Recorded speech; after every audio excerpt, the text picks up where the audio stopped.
আসসালামু আলাইকুম রহমতুল্লাহ।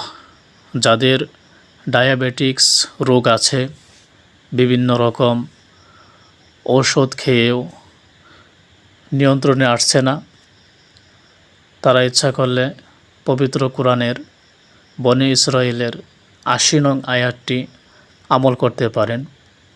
আল্লাহ রব্বুল আলামিন পবিত্র কোরআনে মুমিনদের জন্য রোগ মুক্তির জন্য, শেফার জন্য অনেক আয়াত সূরা নাজিল করেছেন, যা মুমিনদের অনেক বড় বড় রোগ থেকে আল্লাহ রব্বুল আলামিন এই সূরা আয়াত আমল করার কারণে শেফা দান করবেন।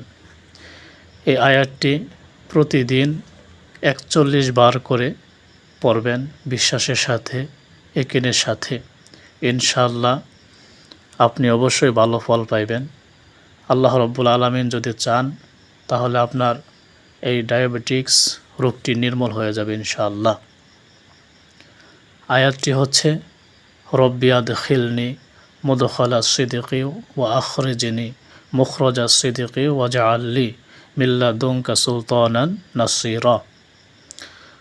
এই আয়াতটির অর্থ কত সুন্দর দেখেন।